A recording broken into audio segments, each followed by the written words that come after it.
Shalom Bapak Ibu Jemaat. Shalom. Puji Tuhan. Saya sangat bersyukur karena Tuhan telah mengumpulkan kita semua di tempat ini dengan keadaan yang sehat, walaupun di tengah pandemi seperti saat ini. Sebentar kalau kita mau memuji dan memuliakan nama Tuhan, kiranya supaya kita dapat fokus ke dalam hadirat Tuhan, mulai dari awal ibadah sampai akhir nanti. Dalam nama Tuhan Yesus.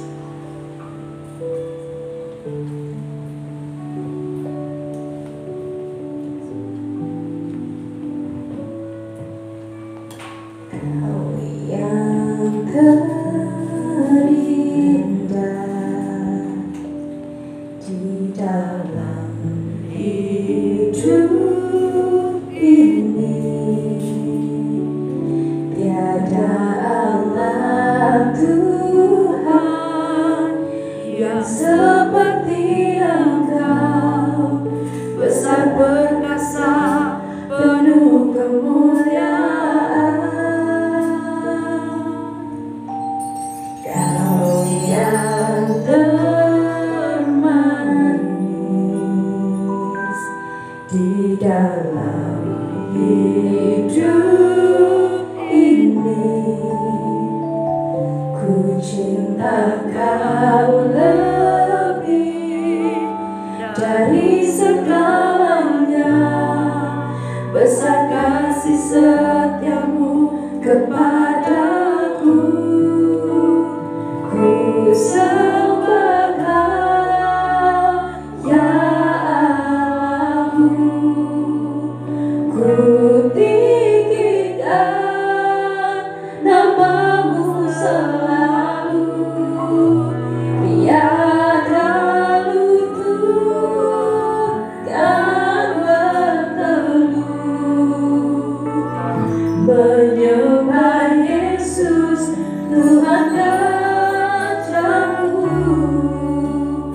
Ku sembah Kau, ya Allahku, ku tinggikan namamu selalu, semua lidah kan mengaku Engkaulah Yesus Tuhan Rajaku.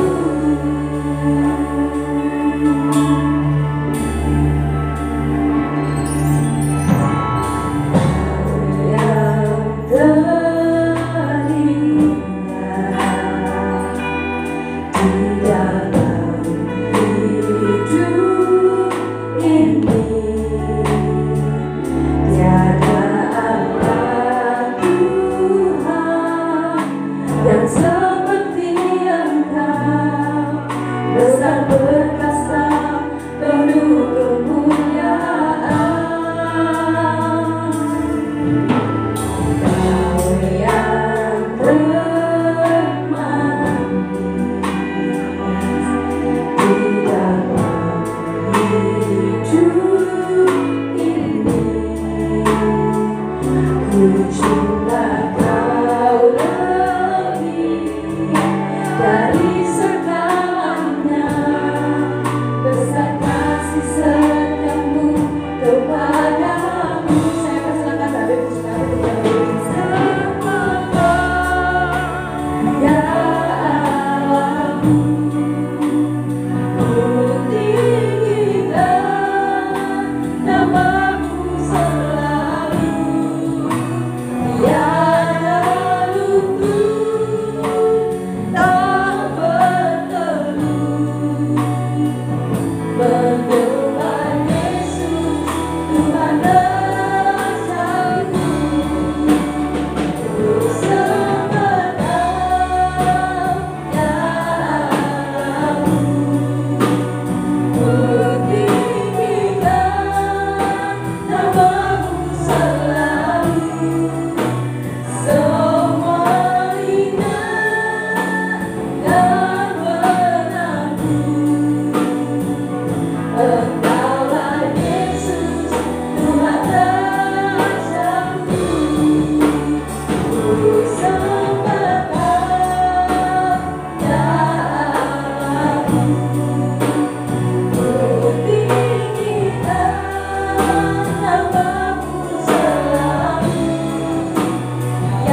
Ya Tuhan, Bapa yang Maha Baik, sungguh kami percaya bahwa rancangan-Mu selalu yang terindah buat kami.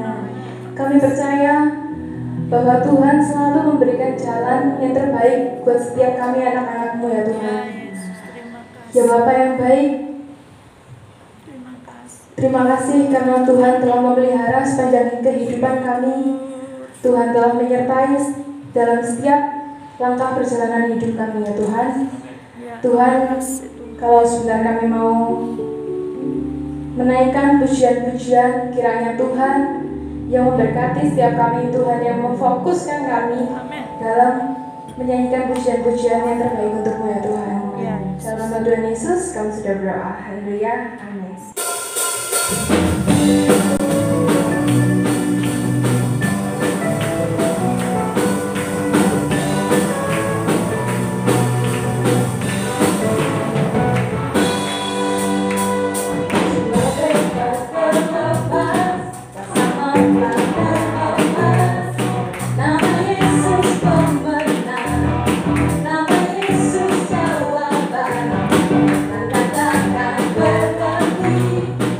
La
kembali. Kita akan siapkan hati kita untuk mendengarkan firman Tuhan. Ya Bapa yang baik, Bapa yang sungguh baik, besar dan mulia kasih-Mu, dan Engkau telah korbankan hidupmu bagi setiap kami, anak-anak-Mu ya Tuhan. Tuhan, terima kasih karena Engkau telah memberikan harapan kepada kami di dalam kesesakan hidup kami ya Tuhan. Sungguh agung perbuatan-Mu, Yesus Tuhan penebusku.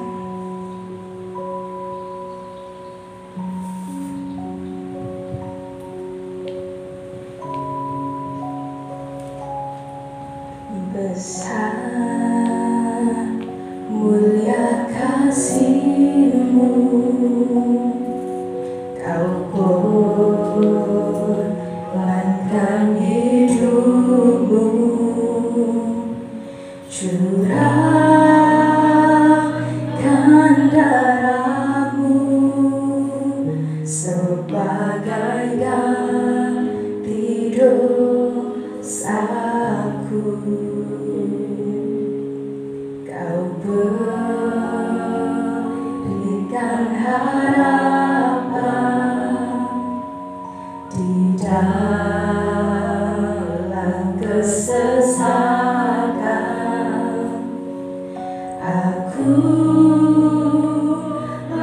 perbuatan-Mu, Yesus Tuhan penebusku. Karena kasih-Mu yang selamatkanku, menyucikan dan menebus hidupku.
kuasai setiap hati pikiran kami saat ini, karena kami tahu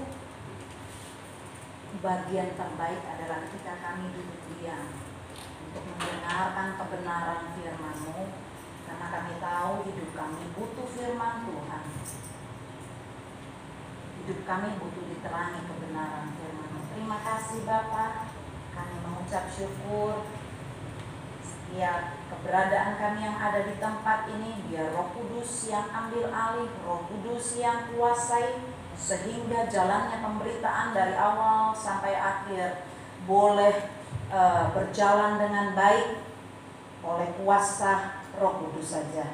Terima kasih Bapak, kami mengucap syukur, kami terima firman-Mu dengan ucapan syukur. Haleluya. Di dalam nama Tuhan Yesus. Amin. Puji Tuhan. Silakan duduk.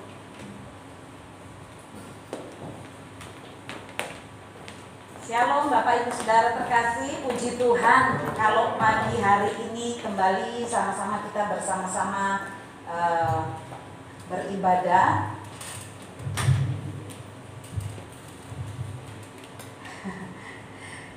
Sepertinya saya merasakan ketegangan, entah itu saya atau yang di bawah, saya tidak tahu. Puji Tuhan. Ya, puji Tuhan Bapak Ibu Saudara, mari kita buka firman Tuhan dari Alkitab kita dalam 1 Samuel 16. Sama-sama kita buka Alkitab kita 1 Samuel 16. Kita mau belajar firman Tuhan kali ini dari seorang hamba Tuhan dari Perjanjian Lama. 1 Samuel 16 ayat pertama kita baca sampai ayat ke-13 ya. Cukup panjang. Saya boleh minta tolong nanti yang bawa Alkitab semuanya. Oke, saya minta dari Pak Agus, terus ke Jojo, terus karena yang belakang gendong, jadi nggak bisa ya? Bisa ya? Oke, satu ayat, oke? Mari kita lakukan. Dimulai dari Bapak Agus, saya persilakan. 1 Samuel 16 ayat yang pertama sampai yang ke-13. Berfirmanlah Tuhan kepada Samuel, berapa lama lagi engkau berduka cita karena Saul? Bukankah ia telah kutolak sebagai raja atas Israel? Isilah tabung tandukmu dengan minyak dan pergilah. Aku mengutus engkau kepada Isai, orang Bethlehem itu. Sebab di antara anak-anaknya telah kupilih seorang raja bagimu. Tetapi Samuel berkata, bagaimana mungkin aku pergi jika Saul mendengarnya? Ia akan membunuh aku. Firman Tuhan, bawalah seekor lembu muda dan katakan, aku datang untuk mempersembahkan korban kepada Tuhan. Kemudian undanglah Isai ke upacara pengorbanan itu, lalu aku akan memberitahukan kepadamu apa yang harus kau perbuat, murapilah bagiku orang yang akan kusebut kepadamu. Samuel berbuat seperti yang difirmankan Tuhan, dan tibalah ia di kota Bethlehem. Para tua-tua di kota itu datang mendapatkannya dengan semangat dan berkata, adakah kedatanganmu ini membawa selamat? Jawabnya, iya benar. Aku datang mempersembahkan korban kepada Tuhan. Kuduskanlah dirimu dan datanglah dengan daku ke upacara pengorbanan ini. Kemudian ia menguduskan Isai dan anak-anaknya yang laki-laki dan mengundang mereka ke upacara pengorbanan itu. Ketika itu masuk dan Samuel melihat Eliab, lalu pikirnya, sungguh di hadapan Tuhan sekarang berdiri yang diurapinya. Tetapi berfirmanlah Tuhan kepada Samuel, janganlah pandang parasnya atau perawakan yang tinggi, sebab aku telah menolaknya. Bukan yang dilihat manusia yang dilihat Allah. Manusia melihat apa yang di depan mata, tetapi Tuhan melihat hati. Lalu Isai memanggil Abinadab dan menyuruhnya lewat di depan Samuel. Tetapi Samuel berkata, orang ini pun tidak dipilih Tuhan.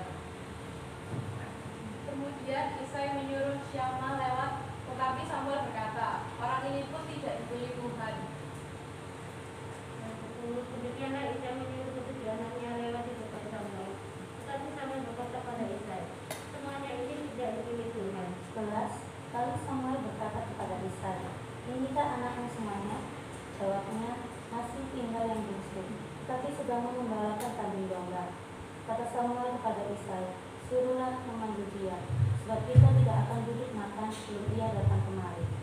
12. Kemudian disuruhnya menjemput dia. Dia kemarah-marahan, matanya indah dan parasnya elok. Lalu Tuhan berfirman, bangkitlah, urapilah dia, sebab inilah dia. Samuel mengambil tabung tanduk yang berisi minyak itu dan mengurapi Daud. Saudara-saudaranya sejak hari itu dan seterusnya berkuasa lalu Tuhan atas Daud. Lalu angkatlah Samuel menjadi raja. Puji Tuhan, sampai sedemikian jauh pembacaan firman Tuhan. Bapak Ibu Saudara terkasih, kita mau belajar dari Daud yang tadi kita sudah baca. Kan kalau di dalam perjanjian lama dulu tuh waktu Tuhan Yesus datang itu dia selalu membacakan ayat-ayat firman Tuhan kalau waktu di bait suci di sana. Nah, saya rindu kita juga mungkin ada yang tidak membaca firman Tuhan. Paling tidak di rumah Tuhan juga harus membaca. Supaya apa? Kalau pikiran kita ini kalau dibiarkan tidak dilatih untuk membaca, itu bisa cepat drop. Itu halusnya atau ikut. Itu sebabnya firman Tuhan kata harus baca firman Tuhan setiap hari. Itu untuk kebaikan kita. Tuhan tahu sampai sedemikian jauh tentang kesehatan juga. Ya, itu saja dulu. Nah, Bapak Ibu Saudara terkasih, kita belajar dari pembacaan firman Tuhan pasal yang 16 ini, bagaimana dari Daud tadi si Samuel disuruh sama Tuhan untuk mengurapi nanti orang yang disebut Tuhan. Jadi Samuel nggak dikasih tahu namanya, langsung dia pergi ke tempatnya Bapak Isai. Dia di situ waktu itu secara manusia Samuel juga mungkin seperti kita, terpesona melihat perawakan, terpesona melihat penampilan. Jadi Samuel bilang ini mungkin. Tetapi ternyata apa yang dipandang manusia tidak seperti di pandangannya Tuhan. Karena Tuhan jauh melihat sampai kedalaman hati.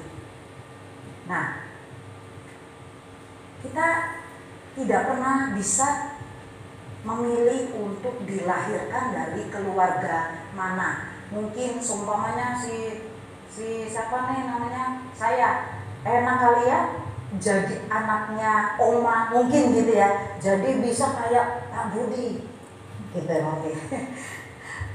Enak kali ya kalau jadi anaknya Pak Jokowi, kemana-mana dapat pengawalan. Kita nggak bisa pilih.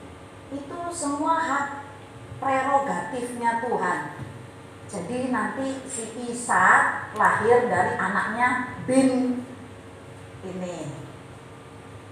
Ntar juga si Mika anak lahir dari anaknya Husai mungkin. Bukan Mika ini maksudnya ya.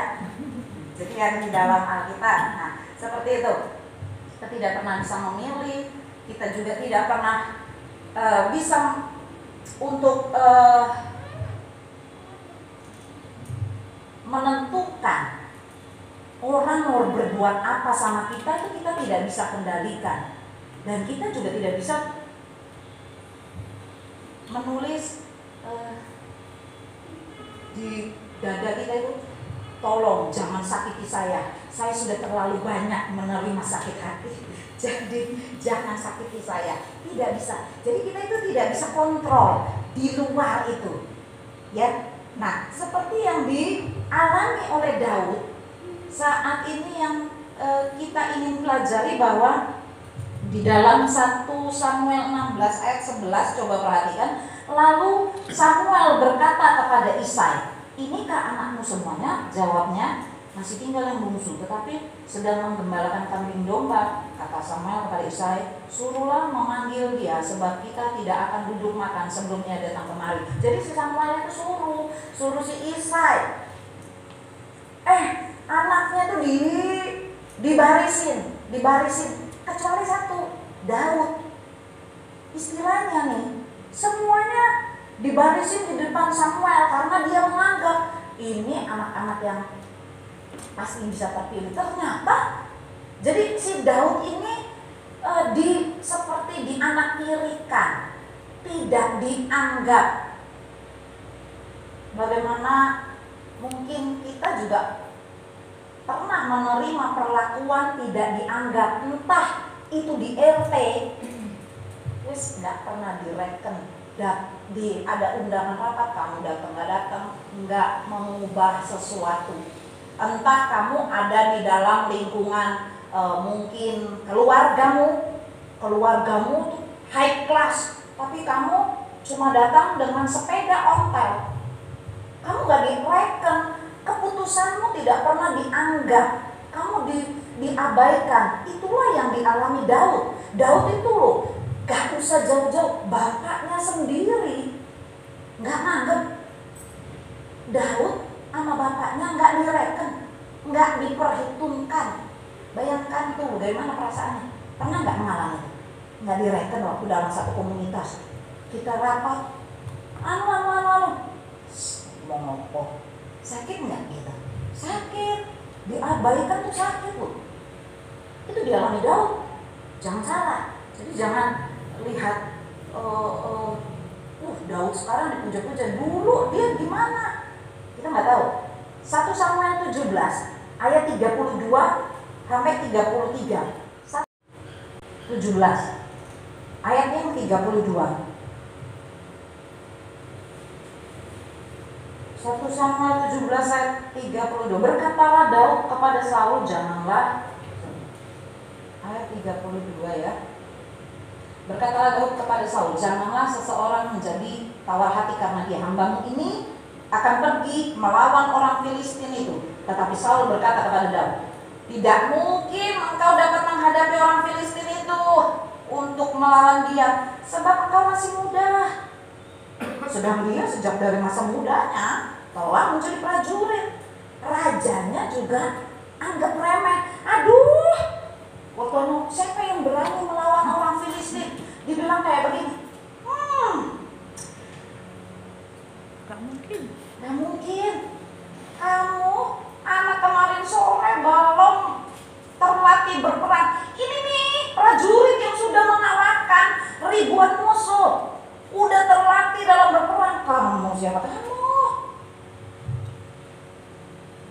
dianggap remeh, direndahkan oleh keluarganya, oleh raja. 1 Samuel 17 ayat 42. Ayat 42, ketika orang Filistin itu menunjukkan pandangnya ke arah Daud serta melihat dia, dihinanya Daud itu karena ia masih muda, kemerah-merahan dan elok parasnya. Aduh, apalagi si Filistin, orang tentara itu bilang, kamu anggap, aduh, anjingkah aku, maka engkau mendatangi aku dengan tongkat, dengan sesumbarnya. Orang itu bilang, kamu tuh siapa datangin aku? Musuhnya menganggap Daud sebagai anak kecil. Kita belajar, kita tahu Daud tidak menjadi lemah, Daud tidak patah semangat loh. Ketika menghadapi situasi seperti itu, dia fokus dengan apa yang ada padanya. Buktinya, dia disuruh pelihara kambing domba, dia kerjakan sungguh-sungguh. Buktinya apa? Lah buktinya, siapa yang deketin, dia hajar habis. Singa dirobek mulutnya. Siapa yang deketin dombanya, itu bukti bahwa dia mengerjakan apa yang dipercayakan padanya dengan fokus dan sungguh-sungguh. Dia tidak lihat apa yang ada di sekeliling, tetapi dia, kalau dia dipercayakan apa yang ada padanya, itu yang dia kerjakan. Dia tidak menjadi lemah. Jadi wes urip kok ngene-ngene ae, bayaran cuma lewat, mending lewat. Kalau nggak lewat, ya masih untung. Kalau lewat berarti ada pernah. Wes urip kok ngene-ngene, jangan begitu. Buktinya si Daud juga mengalami hal yang sama seperti kita alami mungkin saat ini.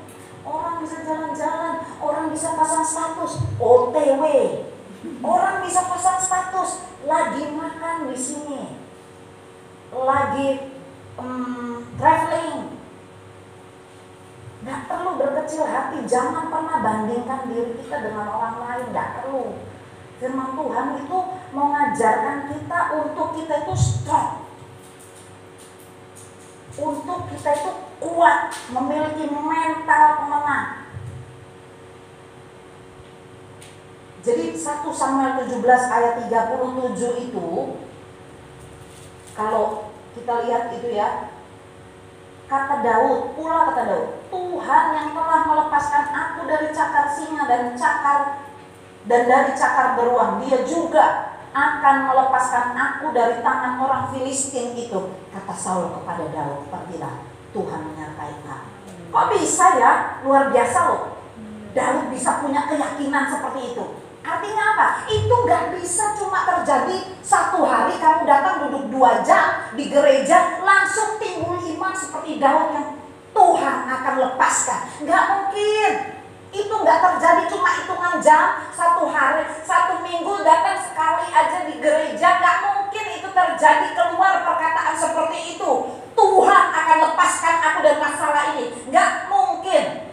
Itu pasti terjadi hubungan intim hari lepas hari. Kamu bisa mengenal Tuhan sehingga kamu bisa bicara seperti itu. Karena kamu kenal Tuhan, makanya kamu bisa beriman. Tuhan tidak pernah akan tinggalkan aku. Makanya Daud dia bilang, Tuhan yang melepasin aku dari cakar singa dan beruang, Tuhan juga yang melepasin aku dari orang Filistin. Luar biasa. Ketika dia memelihara domba, dia itu tetap menjalin hubungan dengan Tuhan. Menjalin hubungan dengan Tuhan bukan cuma kita masuk ke dalam kamar lalu kita berdoa sehari semalam, besok keluar jadi orang sakti kayak Iros Sableng. Tidak. Tetapi dimanapun berada, ketika ada waktu luang, jangan juga kau makan sendirian di depan orang. Ntar dipikir udah kurang. Jadi ketika ada waktu, engkau memikirkan firman Tuhan, engkau sedang menjalin hubungan intim dengan Tuhan. Engkau memperkatakan firman Tuhan. Engkau sedang memikirkan Tuhan, menyanyi di mana saja, membangun atmosfer dengan pujian dan penyembahan. Ku naikkan syukurku buat kebaikanmu. Di mana saja, ketika hati kita tak sama Tuhan, Tuhan mau baik. Itu tuh bikin kasih kekuatan. Ketika kita menghadapi, dompet kosong, anak harus makan, atau bensin belum diisi, waktunya kontrol, waktunya bayar cicilan. Tetapi ketika engkau punya hubungan, Tuhan tuh bisa kasih kekuatan. Aneh loh, ketika kamu menghadapi seperti itu tuh kayaknya Tuhan tuh bisa ada kekuatan baru ketika engkau menjalin hubungan dengan Tuhan. Dan ketika engkau memperkatakan syukurmu, percayalah Tuhan langsung perhitungkan segala kebutuhanmu disediakan dengan ajaib. Susah gak sih bagi Tuhan? Gak susah. Kan dia cuma pengen nunggu lihat kamu, lihat kita, lihat aku dan Bapak Ibu Saudara. Kalau si Bigel tuh suka gini, nah ngapain mah? Dia tahu kerja banyak. Namanya suka ketus jawab si Bigel. Tapi jadi nih ya, Bigel jangan. Paling juga ada maunya, iya minta 2.000 ya, bilang dari kita. Dia tuh the point. Sama kayak Tuhan. Mungkin tapi Tuhan nggak pakai kita nggak omong-omong. Tapi ketika hati kita ini melekat, kita tuh kayak cuma kepengen Tuhan aja. Pernah nggak sih ngerasain kayak gitu? Cuma kepengen Tuhan. Aduh Tuhan, dengar lagu, dengar pujian, rasanya hati ini meleleh. Bukan karena kita, aduh bebanku banyak, aduh masalahku banyak. Enggak, bukan karena itu. Tetapi, ya Tuhan baik banget sih. Sampai saat ini aku masih hidup. Kemarin ada kejadian, ada orang nyebrang rel kereta tersambar Argo Bromo tuh. So saya langsung nih, 2 langsung meninggal di tempat. Saya, ya ampun, Tuhan tuh baik banget ya. Sampai saat ini tuh, oleh karena kekuatan Tuhan yang menopang, kita ini bisa luput dari segala mara bahaya, dari apapun juga. Itu kalau enggak kemurahan Tuhan itu, mana bisa kita jaga nyawa kita. Suatu waktu kita bisa dipanggil menghadap. Itu cuma kemurahan Tuhan. Nah, dalam mengalami Tuhan, dalam menghadapi pergumulan hidup, dia tuh terlatih. Dia nggak bisa mengandalkan orang tuanya. Udah dibilang dari tadi, orang tuanya nggak ngereken, boro-boro ngasih uang jajan. Pak pergi, Pak minta duit, mungkin gitu kali ya, saya nggak tahu. Karena apa, saya juga nggak pernah kasih duit sih. Yang ngasih duit tuh Mama Tiri, nggak ngasih, cuma taruh digeletakin di atas kulkas tanpa kata, tanpa bicara.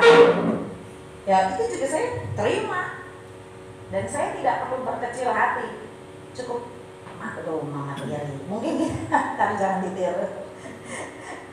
Itu waktu itu masih kecil. Nah, dia sudah terlatih tidak bisa mengandalkan orang tua yang tidak memperhitungkan dirinya. Dia terlatih hidup mengandalkan Tuhan. Mazmur 144 ayat 1 katakan, terpujilah Tuhan, gunung batuku, yang mengajar tanganku untuk bertempur dan jari-jariku ini untuk berperang. Dia biasa menghadapi singa dan beruang. Dia selalu menghadapi masalah. Dia tidak pernah lari dari masalah. Saya nggak tahu masalah apa yang saat ini masing-masing kita hadapi. Saya nggak tahu, karena saya bukan maha tahu. Saya bukan Tuhan dan Tuhan bukan saya. Bapak Ibu Saudara terkasih, selalu andalkan Tuhan. Jangan pernah andalkan manusia. Begitu kita dapat masalah, nih contoh, diputusin pacar, langsung lari ke Kak Erna. Aku Kak Erna gak sanggup aku hidup. Kenapa Dek? Aduh kenapa Dek? Kok kayak begitu nangis mau air matamu? Mungkin itu kan Kak Erna tuh sangat penuh perasaan. Dia peduli gitu, setiap tetesan air mata kaum muda itu dia peduli, dia mengerti. Jadi waktu Kak Erna, saya diputusin. Loh kok bisa? Jangan terbiasa mengandalkan manusia. Pertama kali itu datang ke Tuhan. Kak Erna sedang mengalami masalah, dia lagi galau ke kanan dan ke kiri karena dia harus ke Duku Pakis, balik lagi ke Ngagel untuk masak, balik lagi untuk mamanya. Terus tiba-tiba kamu datang, tolong Kak Erna, doakan saya diputusin, saya mau bunuh diri. Aduh, saya Tuhan, ini orang masalah mana mungkin gitu ya, tapi kayaknya emang nggak kayak begitu. Dia terlalu kalem. Nah, Bapak Ibu Saudara terkasih, pertama kali datang, begitu ada masalah, larilah ke Tuhan. Nggak tahu caranya kayak apa, pokoknya bilang berseru Tuhan. Saya waktu pernah menghadapi suamiku ditangkap polisi, dan saya harus urus segala macam. Saya gemetar, ini kaki gemetar, tapi saya harus temuin orang dalam perjalanan. Waktu itu jadi pas saya kondisi kerja, saya minta izin, ada urgent, mereka kasih izin. Di perjalanan, kebetulan perjalanan Citraland itu enak, jauh, pohonnya gede-gede, jadi jalannya itu rindang. Di perjalanan itu saya cuma bilang ini, Tuhan, saya teriak kayak orang gila, beneran teriak, bukan nggak ngempet dalam hati, enggak, saya beneran teriak. Aku nggak kuat. Tuhan tolong, cuma itu. Aku nggak ngerti jalan keluarnya kayak apa, aku nggak ngerti. Jadi kalau ada masalah, jangan lari ke orang, jangan lari ke manusia. Apa firman Tuhan katakan? Terkutuklah orangnya menaruh harapan yang mengandalkan manusia. Itu berlaku untuk semuanya. Apalah manusia. Ketika kamu mungkin curhat kondisi keuangan dan bercerita kepada hamba Tuhan, dia hanya bisa mendoakan. Apa yang bisa dilakukan hamba Tuhan? Dia tidak mempunyai dana yang cukup untuk setiap jemaatnya, untuk ketika dia curhat. Apakah dia bisa sanggup? Dia bukan Tuhan. Hamba Tuhan bukan Tuhan. Baru hamba, bukan Tuhan. Jadi jangan pernah datang sambat dan berharap. Terkutuklah orang yang menaruh harapannya pada manusia. Datang aja sama Tuhan. Pertama kali nangisnya ke Tuhan, semuanya larinya ke Tuhan. Tuhan sedang melatih untuk, karena Tuhan itu cemburu loh. Tuhan itu Tuhan yang cemburu. Dia tuh kepingin melatih, beneran gak sih kamu tuh cinta aku, beneran gak sih kamu sayang aku, beneran gak sih kamu beneran seperti yang kamu ucapkan di mulutmu. Dahulukan Tuhan.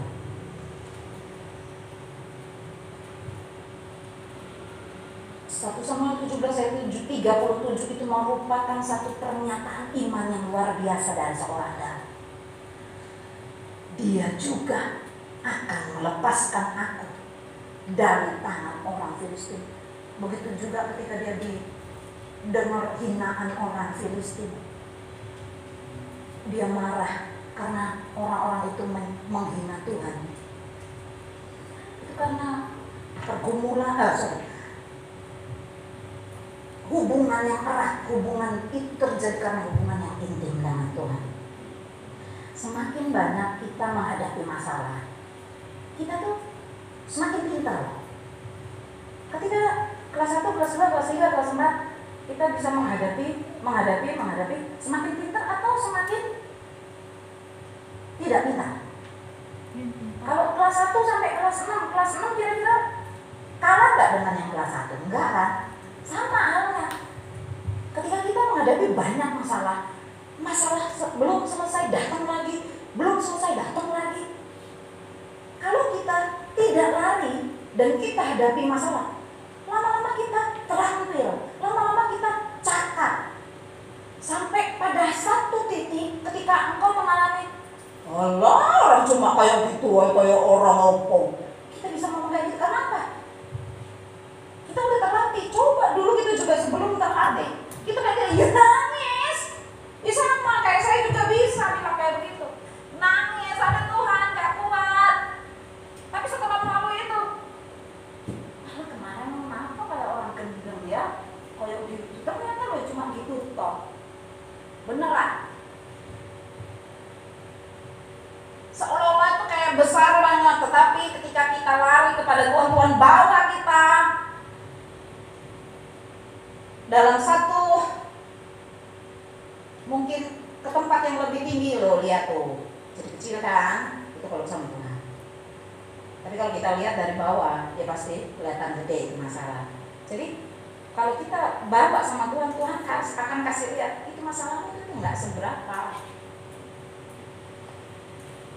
Ya seperti anak, contoh kalau anak pemuda putus cinta dari orang yang sangat dikasihi itu luar biasa. Tapi kan kalau sebagai orang yang sudah menikah, aduh, orang cuma kayak gitu aja, kenapa sih masih banyak? Tebarkan jala ke kiri dan ke kanan gereja. Banyak itu para jombloers. Nggak usah terlalu, belum apa-apa juga kok, belum diikat kok kayak gitu. Kan gitu. Yang bersyukur. Pasti ada sesuatu hal yang Tuhan inginkan kita dapatkan. Banyak. Jadi dari Daud itu kita belajar bahwa dia itu kuat ya, mentalnya kuat. Karena apa? Dia sudah biasa hubungan dengan Tuhan. Orang Kristen tuh kebanyakan mentalnya rapuh. Tahu rapuh? Kayak pohon sudah kering itu tinggal keroposnya. Tuh mentalnya orang Kristen. Kata ngakunya Kristen tapi kebanyakan mentalnya rapuh dan menjadi cengeng.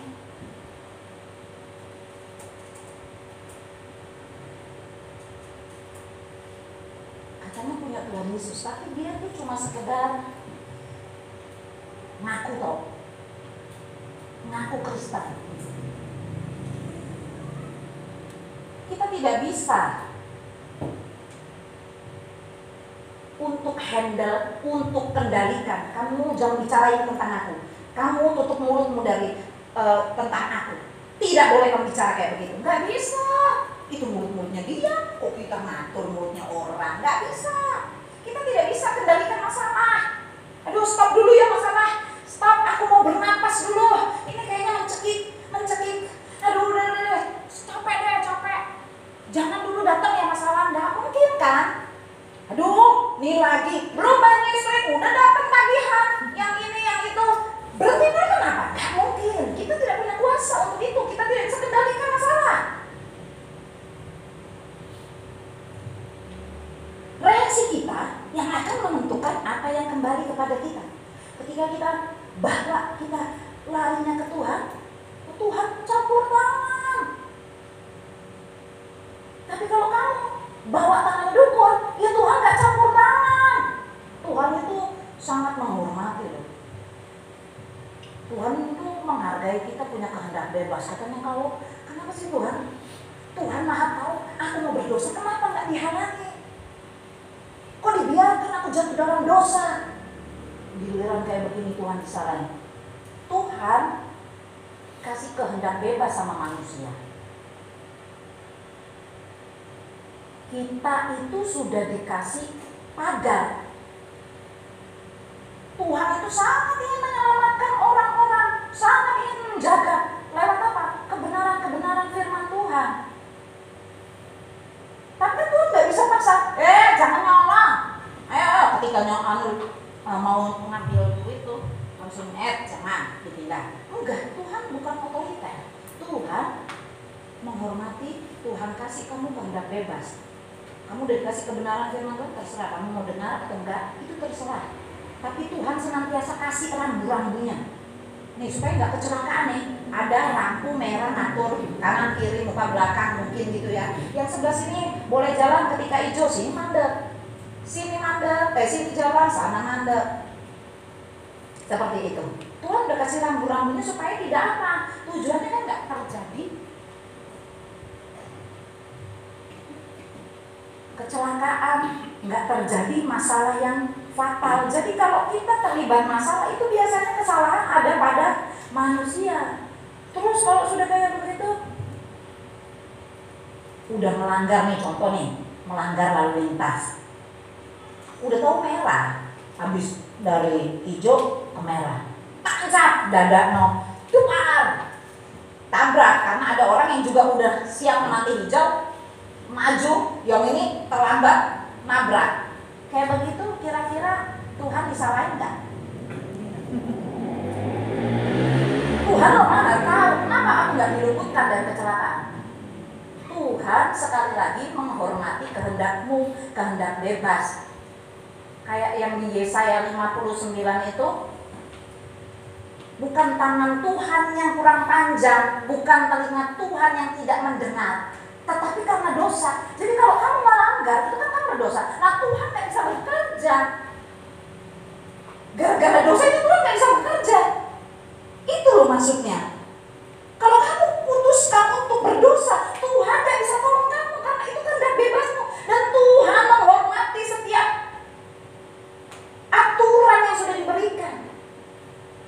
Luar biasa kan? Tuhan tertib toh. Makanya tertib. Jangan salahkan Tuhan ketika kita sudah ketika sudah masuk dalam penjara. Tuhan, biarlah setiap hakim itu dibutakan matanya supaya aku dibebaskan. Tuhan gak bisa bekerja. Karena apa? Ada penghalang, katanya Yesaya. Ada penghalang, yaitu dosa kita. Tuhan gak bisa bekerja. Bukan Tuhan tidak bisa, tetapi ketika kita ambil komitmen untuk bertobat, Tuhan bisa bekerja. Itu kan luar biasa, otomatis toh. Ketika kita putuskan bertobat, ada pemulihan. Ketika kita mengakui dosa kita, Tuhan bisa ampuni. Tapi kalau kamu gak pernah mengaku dosa, apa yang diampuni? Oh, gak ada pengakuan. Siapa yang salah? Enak aja. Kamu bisa dibebaskan, kamu bisa. Oh, kamu gak salah. Kamu gak ngaku salah. Apa yang harus tak ampuni? Kan seperti itu. Kalau ada pengakuan, baru bisa ada pengampunan. Kalau ada pertobatan, baru ada pemulihan. Gak bisa kalau gak ada aturannya itu. Gak istilahnya itu semua ditabrak, gak bisa. Tuhan juga tertib.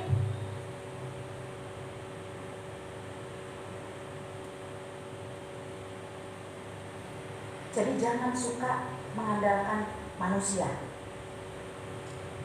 1 Korintus 2 ayat 5 katakan supaya iman kamu jangan bergantung pada hikmat manusia, tetapi pada kekuatan Allah.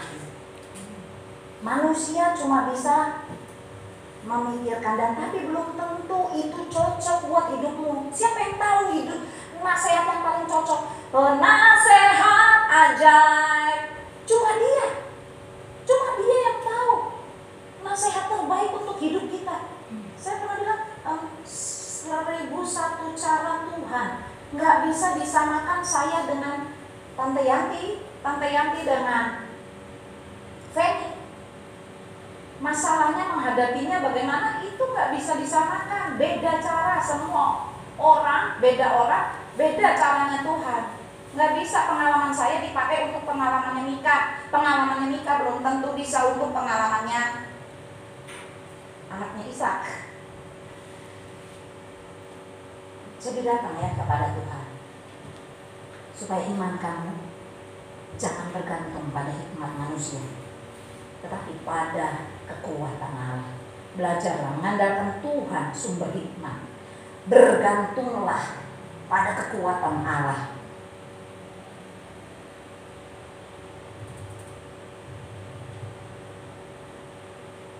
Saya pernah baca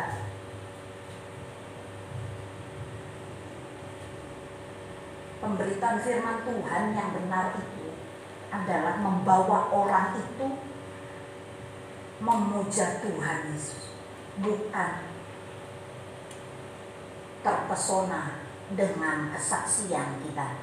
Boleh itu buat menguatkan, tetapi ketika engkau dibawa kepada pengenalan yang benar kepada Tuhan, engkau dibawa ayo datang kepada Tuhan, bukan datang sana. Kalau pemimpin kan beda. Sukanya kan kalau semuanya waktu kampanye, pilihlah aku nanti bisa ngasih DP 0 rupiah, pilihlah aku, dibawa ke dia, itu bedanya ya. Kalau ke Tuhan enggak. Maksudnya kalau pengenalan kita itu dibawa kepada Tuhan, itu dapat memerdekakan kita. Setiap proses yang diizinkan Tuhan untuk kita lalui adalah cara Tuhan untuk membentuk kita, mengasah iman kita, mempersiapkan kita dalam rencana yang besar. Pernah baca caranya Raja Wali ngajari anaknya terbang? Tahu gak? Raja Wali kalau ngajarin anaknya terbang, habis dari pecah telur, dia menjadi anak Raja Wali yang kecil, dijungkrak sadis amat ya, masih yang udah dijungkrak gitu suruhnya. Tapi ternyata Raja Wali punya tujuan untuk ketika dia sudah nggak bisa terbang, memang belum bisa. Dia kan untuk latih, dia punya kepak. Langsung disambar Raja Wali. Bolak-balik 1, 2, 3 dijungkrak terus. Sampai akhirnya karena terlatih, akhirnya bisa terbang nggak tuh anak Raja Wali? Kalau nggak bisa terbang namanya ayam, ya. Nah, sama dengan kita, bolak-balik kita ditempa sama masalah, bolak-balik, bukan balik, tapi bolak-balik. Aduh masalah aja. Enggak, Tuhan maksudnya ngajarin kayak induknya Raja Wali supaya kamu bisa cakap. Ketika engkau menghadapi masalah, hadapi, bukan lari, bukan, hadapi.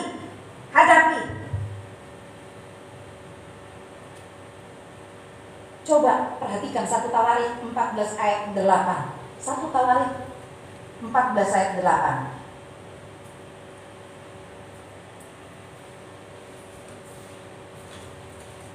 Coba tolong Jojo baca Jo. 1 Tawarik 14 ayat 8. Ketika didengar orang Filistin bahwa Daud telah diurapi menjadi raja atas seluruh Israel, maka majulah semua orang Filistin itu untuk menangkap Daud. Tetapi Daud mendengar hal itu, lalu majulah ia menghadapi mereka. 1 Tawarik 14 ayat 8. Ketika didengar orang Filistin bahwa Daud telah diurapi menjadi raja atas seluruh Israel, maka majulah semua orang Filistin untuk menangkap Daud. Kedar nggak? Dengar kayak begitu? Kedar loh. Seluruh si Doyoso mau nangkep, gitu. Kedar nggak? Kedar lah, satu kampung mau nangkep itu. Ya apalagi ini bukan satu kampung. Tetapi Daud mendengar hal itu, lalu majulah ia menghadapi mereka. Luar biasa ya, gila benar. Mental pemenang, bukan mental korban. Bahasa kerennya tuh yang lagi di berita tuh victim mentality, mental korban. Waktu yang salah memang, udahlah salahkan aku aja, berpura-pura jadi korban untuk menutupi kesalahannya. Ya wes lah, salah nuak wae, ancene aku kok yang salah. Ya opo, wong aku memang gak duwe. Dia selalu jadi salah-salahannya orang, gak direken, gak dianggap. Jangan bermain victim mentality. Jangan pernah punya mental korban. Kamu anak raja, saya anak raja. Ucapkan, kita lah umat pemenang, kita umat memuji, kita anak perjanjian. Yesus telah bangkit, kalahkan maut. Saya waktu punya masalah, saya suka di sepeda motor ya, karena kayaknya sepeda motor tuh saya bisa bercakap-cakap tanpa ada yang ngedengerin. Kalau ada yang ngedengerin namanya nguping. Gak mungkin juga nguping di jalanan. Jadi waktu itu kalau saya rasanya tertindih beban berat, saya nyanyi, sayalah umat pemenang. Saya katakan itu. Saya katakan setiap firman Tuhan. Saya nggak mau punya mental cengeng. Saya nggak mau apa namanya tuh, Bu Sanu ya, Bu Dewi ya dari Benowo bawa angkat anak. Saya paling sebel sebetulnya.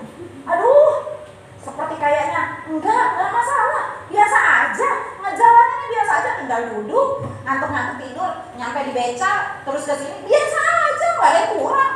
Orang aja yang melihatnya lebay, padahal saya biasa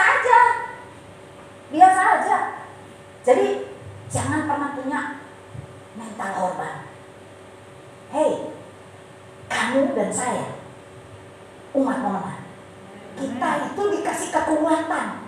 Katanya kita anak raja, firman Tuhan katanya yang katakan kita anak raja. Kita punya darah Yesus mengalir dalam hidup kita. Ketika kita menerima Tuhan sebagai menerima Yesus sebagai Tuhan dan Juru Selamat, kita punya darah Yesus. Itu darah pemenang. Kita di firman Tuhan katakan kita lebih dari pemenang. Kenapa kamu harus sedih? Kenapa kamu harus lemah ketika menghadapi badai hidup? Bawa ke Tuhan, serahkan sama yang maestronya. Sehingga Tuhan bilang, kecil, gampang. Beres itu sama aku Tuhan, anakku. Tuhan cuma bilang kayak begitu. Kita akan sampai pada satu titik bahwa hanya Tuhanlah yang sanggup tolong kita. Belajar untuk menghadapi masalah. Daud selalu menyertakan Tuhan, sehingga kemenangan demi kemenangan Daud terima. Proses itu membuat kita rendah hati. Setiap tempaan hidup yang keras membuat ketika kita catat, membuat kita tahu bahwa itu karya Tuhan. Tuhan loh yang nolong aku. Kita jadi nggak sombong. Kita belajar rendah hati ketika kita hadapi masalah. Hadapi. Aduh, kalau bukan karena Tuhan. Ya ampun, ternyata ngeri juga ya menurut pandangan orangnya. Orang lihat itu luar biasa loh berat. Tapi kok saya bisa sampai melewati, sampai sekarang ini bisa menjalani hidup. Kita percaya bahwa itu hanya karena tangan Tuhan. Tangan Tuhan yang menolong. Tanpa Tuhan, kita ini bukan siapa-siapa. 1 Korintus 1. Mari kita lihat 1 Korintus 1 ayat 27. Saya rindu, Doni coba baca 1 Korintus 1 ayat 27. 1 Korintus 1 ayat 27. Tetapi apa yang bodoh bagi dunia dipilih Allah untuk memalukan orang-orang yang berhikmat, dan apa yang lemah bagi dunia dipilih Allah untuk memalukan apa yang kuat. Apa yang bodoh bagi dunia dipilih Allah untuk memalukan orang-orang yang berhikmat, dan apa yang lemah bagi dunia dipilih Allah untuk memalukan apa yang kuat, dan apa yang tidak terpandang dan yang hina bagi dunia dipilih Allah, bahkan apa yang tidak berarti dipilih Allah untuk meniadakan apa yang berarti, supaya jangan ada seorang manusia pun yang memegahkan diri di hadapan Allah. Karena seperti itu, seperti ada tertulis, barang siapa yang bermegah, hendaklah ia bermegah di dalam Tuhan. Engkau harus sadar gambar dirimu di hadapan Tuhan.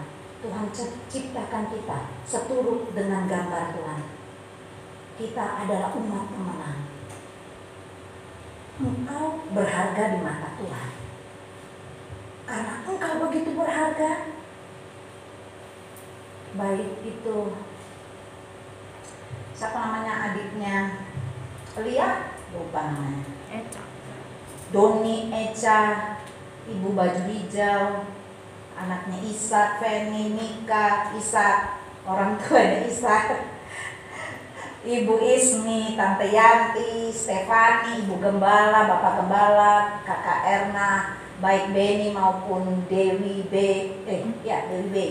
Dewi B maupun ibu Wagia, Jojo, Pak Agus dan Yeheski. Juga saya. Tuhan mau mati buat saya. Oh, Lia ketinggalan, Lia. Engkau dan saya berharga di mata Tuhan. Untuk itulah tanggal 2 kita akan memperingati kematian Tuhan. Karena kita begitu berharga. Jangan pernah anggap remeh dirimu. Jangan pernah anggap sepi kemurahan Tuhan. Engkau berharga. Walau manusia tidak reken, walau manusia tidak menganggap kita, tetapi Tuhan senang pakai orang yang tidak dianggap. Orang yang dianggap dunia bukan siapa-siapa, Tuhan senang pakai. Kalau kita taruh bergantung harapan kita sama Tuhan. Kita taruh kehidupan kita pada kaki Tuhan.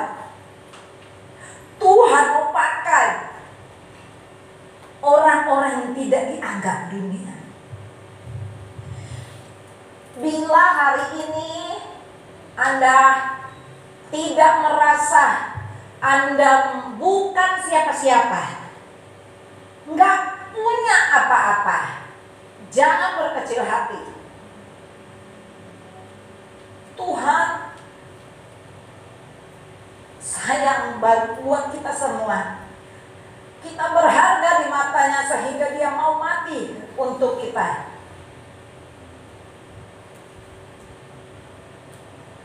Jangan pernah salahkan orang lain atas apa yang terjadi pada hidupmu. Introspeksilah. Fokuslah dengan apa yang ada padamu. Jangan pernah bandingkan hidupmu dengan orang lain. Fokus. Kembangkan apa yang ada padamu. Jangan ribut. Jangan salahin orang atas apa yang terjadi padamu. Semua Tuhan punya rencana. Allah turut bekerja dalam segala sesuatu untuk mendatangkan kebaikan bagi setiap kita yang berharap kepadanya. Jangan pernah lagi bertanya, aku sudah melayani, tetapi kenapa orang tua aku dibikin begini? Kenapa dibikin begitu? Jangan pernah salah. Datang pada Tuhan, minta pertolongan pada Tuhan, karena manusia akan selalu mengajarkan siapapun itu. Puji Tuhan, Bapak Ibu Saudara terkasih, saya akhiri firman Tuhan pagi hari ini dan saya kembalikan pada Bapak Gembala. Shalom. Shalom. Shalom. Shalom. Iya. Sudah disegarkan oleh firman Tuhan. Haleluya. Semua menjadi milik kesayangan Tuhan. Tidak ada yang tidak berharga di mata Tuhan, amin. Sehingga kita tidak punya alasan untuk rendah diri, amin. Merendahkan diri di hadapan Tuhan, yes, tapi rendah diri, no. Di dalam rendah diri ini masih ada saudaranya yang masih satu marga, yaitu mengasihani diri sendiri. Ya, tadi sudah dikupas tuntas, jelas, terpercaya bahwa meskipun Daud di mata orang tua, di mata saudara-saudaranya yang mungkin tidak dianggap, berapa banyak di antara kita yang mungkin merasa minder, merasa tidak berharga, merasa kenapa saya ada di bumi ini, kenapa saya bukan anak dari konglomerat, kenapa saya begini begitu. Ingat, kita sudah menjadi pemenang sejak dari kandungan, amin. Percaya kita sudah jadi pemenang di dalam kandungan. Buktinya apa? Bisa lahir. Apa? Bisa lahir. Bisa lahir. Iya, 90. Ya, tahu prosesnya anak ini bukan sesuatu yang tabu, tapi kita yang ada di sini semua, kamu nih, kalau di bahasa anak muda, ya kamu, gitu ya. Kita sudah melewati proses pertama kali, yaitu pada waktu pertemuan sperma dan ovum. Dari sekian berjuta-juta sperma mengalahkan saingannya, berlomba-lomba untuk ketemu dengan ovum, sel telur. Akhirnya ketemu. Itu sudah saingan tuh ya, di dalam rahim, sampai akhirnya berbuah, dan tadi yang dikatakan pas, akhirnya mengandung, jadilah jabang bayi. Itu kita sudah menang awal di situ, ya. Jadi kalau kita bukan pemenang, hari ini kita nggak ada. Jadi jangan rendah diri lagi, karena Tuhan sudah mati di atas kayu salib, darahnya tertumpah, dan minggu besok kita akan peringati. Iya. Tapi juga jangan congkak, jangan ini aku bisa karena aku pintar, aku punya otak cerdas, aku punya orang tua, aku punya backing si A, si B, si C. Tapi dikatakan oleh hamba-Nya tadi, satu-satunya adalah Tuhan. Amin. Kalau ada masalah lari ke Tuhan, boleh ke hamba-Nya, tapi pertama kali yang terutama datang dulu pada Tuhan. Oke? Setuju? Setuju? Baik yang sekolah, yang mahasiswa, yang bekerja, jangan pernah menyalahkan orang tua, apalagi menyalahkan Tuhan. Ya, hari ini kita menjadi pemenang, tapi sadarilah memang satu-satunya yang membuat kita ada hari ini sebagai kita ada adalah karena Tuhan. Dia lebih dan lebih dari yang kita pikirkan. Ya, kadang kita berpikir, waduh nanti begini, nanti begitu. Saya pun masih ada masalah, tiba-tiba dipanggil, nanti kesaksiannya nanti aja. Ya. Tapi satu-satunya memang Tuhan kita, Allah yang setia, yang selalu memberikan jalan keluar. Kalau mungkin dari Tuhan itu kayak, ya sekarang ada drone, dulu gak ada drone. Tahu drone? Jadi ini sekarang zamannya drone. Mau lihat apa itu drone-nya naik, bisa lihat.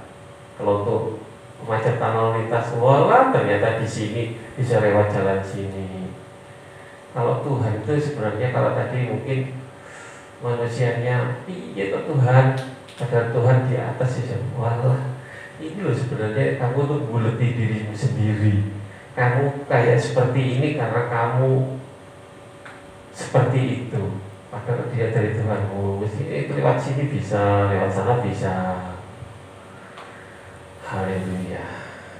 Biar dengan kerendahan hati kita tetap punya iman yang teguh dan tetap setia sampai nanti, karena Allah kita Allah yang setia. Saya udah mau main musik PLC kan? LCD mungkin disiapkan lagu satu-satunya untuk Allah yang Tuhan yang setia. Solider, singer, tolong bantu ini kan pujian. Saya udah pakai berdiri. Kita punya komitmen, kita punya moto, kita sudah menjadi pemenang. Ya, sejak dalam kandungan ibu, dalam rahim, kita sudah dipilih oleh Tuhan untuk menjadi seorang pemenang. Amin. Amin. Apapun yang kita alami saat ini, melewati badai pandemi, melewati apapun juga, saat katakan Tuhan, kau Allah yang setia. Waktumu selalu yang terbaik, karena Engkau menjadi sandaranku.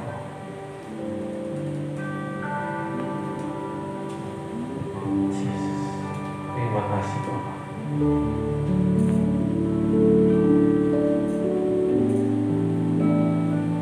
Haleluya. Tuhan yang setia, waktumu selalu yang terbaik. Engkau Tuhan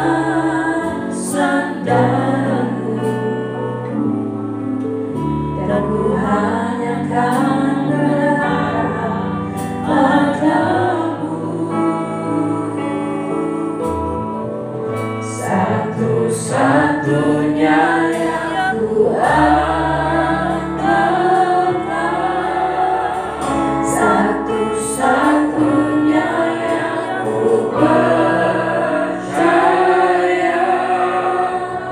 Engkau sumber kekuatan, sumber pengharapan, sumber kedamaian, sumber kedamaian.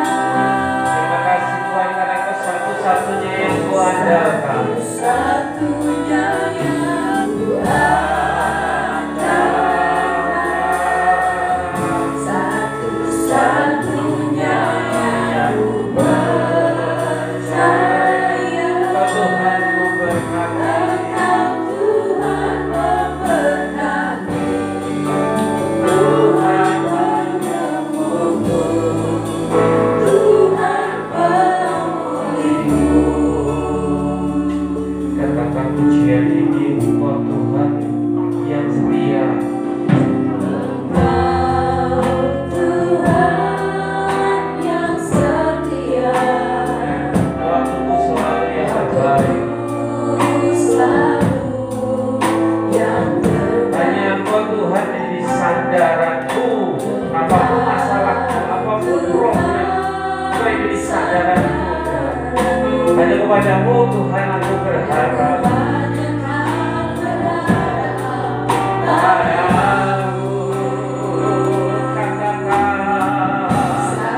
Satu-satunya yang ku andalkan,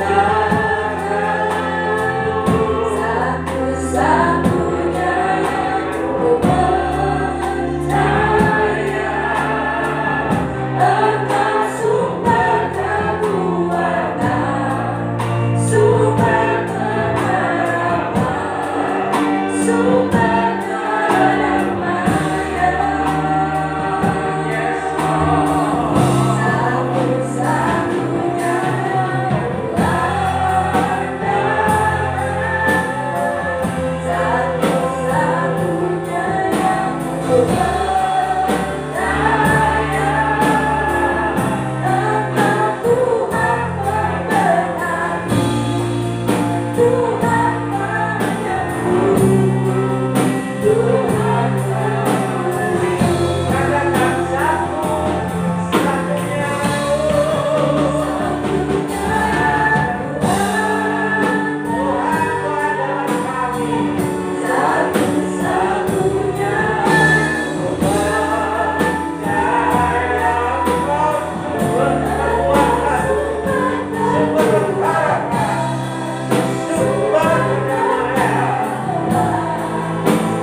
biar pada hati kami Tuhan, pagi siang ini kami boleh dijadikan kami adalah umat pemenang, lebih daripada pemenang, karena Kau bersama kami Tuhan. Kau tidak menjadikan kami seorang yang minder, rendah diri, tapi Kau juga akan membenci kecokan, kesombongan. Biarlah kami selalu mengandalkan Tuhan di atas segalanya. Karena Kau Yehova Jireh, Kau yang mengadakan segala sesuatu, menyediakan segala sesuatu untuk umat-Mu.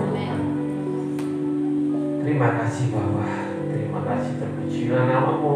Kau memberkati hamba-Mu Ibu Dewi yang sudah membagikan berkat untuk firman Tuhan untuk kami semua. Dan biarlah firman-Mu boleh tertanam dan tumbuh oleh Roh Kudus yang menumbuhkan, yang terus menumbuhkan di hati nurani kami bahwa kami punya Allah, yaitu Tuhan kami Yesus Kristus. Terima kasih Bapak, terima kasih memberkati hamba-Mu dalam pekerjaannya, dalam rumah tangganya, anak-anaknya, suaminya. Engkau menjadikan keluarga ini keluarga pemenang. Terima kasih Bapak, apapun yang dikerjakan Tuhan menyertai dan memberkati sehingga berhasil. Kami semua sekali lagi mengucap syukur, kami pun menjadi umat pemenang karena Tuhan ada bersama kami, karena Engkau Allah Immanuel. Dalam nama Yesus kami berdoa, kami ucap syukur, kami menerima firman-Mu dengan sukacita. Dalam nama Yesus, haleluya, amin. Terima kasih Tuhan, terima kasih. Betapa berbahagialah kami kalau kami berjalan bersama Engkau Tuhan. Engkau yang berjalan di depan kami dan kami ada di belakang, sehingga Tuhan yang membuka jalan bagi kami. Setiap masalah Tuhan yang berikan jalan keluar. Terima kasih Tuhan, Engkau Allah yang baik, Engkau sahabat yang baik, yang selalu mendengar segala keluh kesah kami dengan penuh kesabaran. Terima kasih Tuhan, terima kasih. Terima kasih Tuhan untuk ibadah pagi ini. Kami boleh memuji, kami boleh menyembah, kami boleh mendengar firman. Kami merasakan Kau terus bekerja dan Kau ada di depan kami Tuhan, seterusnya sampai Maranatha. Bapak, kami berdoa untuk hamba-hamba-Mu, Bapak Ance, Ibu Reni dan Bella Tuhan, yang ada di Nganjuk untuk menjenguk orang tua dari Reni. Tuhan kiranya menjamah. Kami mohon Tuhan, belas kasihan-Mu, tangan-Mu menjamah saat ini juga, dalam nama Yesus, dalam nama Yesus. Tuhan menjamah Papa dari Reni, sakit jantung Tuhan jamah dalam nama Yesus. Engkau yang sanggup, Engkau adalah tabib agung, Engkau yang sanggup menyembuhkan. Terima kasih Bapa, terima kasih. Engkau melihat iman yang ada pada hamba-hamba-Mu. Engkau yang memperhitungkan kesetiaan mereka. Engkau yang berikan yang terbaik, yang sesuai dengan kehendak-Mu Tuhan. Untuk bungkus Ance, Reni, Bella Tuhan, dimanapun mereka berada, kekuatan kesehatan yang daripada Engkau juga berikan untuk mereka. Menyerahkan orang tua Reni Tuhan, Kau yang memeluk, Kau yang menjamah, Kau yang memulihkan dalam nama Yesus, dalam nama Yesus. Dan juga Tuhan, itu jemaat yang mungkin kami tidak tahu, yang berbeban berat, Tuhan Engkau yang mengambil beban itu Tuhan. Dan biarlah mereka boleh datang di bawah kaki-Mu, menyerahkan beban itu Tuhan, di bawah kaki-Mu, di bawah salib-Mu Tuhan. Ada jalan keluar untuk yang bermasalah, yang butuh pekerjaan, Tuhan memberikan pekerjaan. Cita-cita apapun Tuhan dari jemaat-Mu Tuhan, Kau sendiri yang tahu. Kau yang mengabulkan doa yang sesuai dengan kehendak-Mu. Biarlah kami semua adalah pemenang-pemenang, calon calon-calon duta besar kerajaan Allah, calon-calon pemimpin di masa yang mendatang. Tuhan, Kau yang mau berkati pekerjaan-pekerjaan dari hamba-Mu Tuhan. Kau yang mau berkati yang berusaha, yang menjadi karyawan, Tuhan juga memberkati, yang kuliah, yang sekolah, Tuhan memberkati. Ibu-ibu rumah tanggamu, Tuhan yang memberkati dengan berkecukupan, bahkan berkelimpahan di dalammu. Terima kasih Bapa. Biarlah kami Tuhan senantiasa mendahulukan, mengutamakan yang terutama adalah Tuhan. Sebagai satu-satunya Allah kami, Tuhan kami, Juru Selamat kami. Terpujilah nama-Mu. Kami menyerahkan bangsa dan negara kami Indonesia di tengah-tengah masa pandemi. Biarlah ekonomi tetap menggeliat, memberkati bangsa Indonesia, berkati Surabaya Tuhan. Kau angkat Tuhan segala virus COVID dalam nama Yesus. Biarlah setiap gereja Tuhan, umat-Mu yang mau beribadah tanpa rasa takut, biarlah Tuhan tutup bungkus kami dengan darah anak domba. Terima kasih Bapak, berkati persiapan Paskah Jumat Agung, memberikan keamanan, kenyamanan untuk kami beribadah. Cuaca kami berkati supaya sejuk, tidak hujan, tidak panas Tuhan. Terima kasih Bapak. Dalam nama Yesus, Tuhan memberkati persiapan Paskah. Terpujilah nama-Mu. Kiranya berkat dari Allah Bapa di surga, di dalam anak-Mu yang tunggal, Tuhan kami, Tuhan Yesus Kristus, serta persekutuan Allah Roh Kudus, kiranya memberkati, menyertai, melindungi mulai saat ini sampai Maranatha Tuhan Yesus datang kembali. Dalam nama Yesus kami bersyukur. Semua katakan amin. Tiada yang mustahil dan tiada yang sukar, karena Roh Allah bekerja.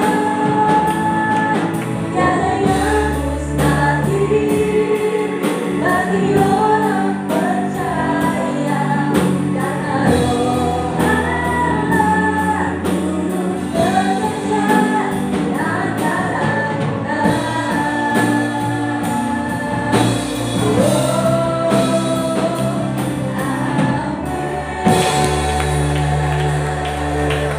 Selamat hari Minggu, Tuhan Yesus memberkati. God bless.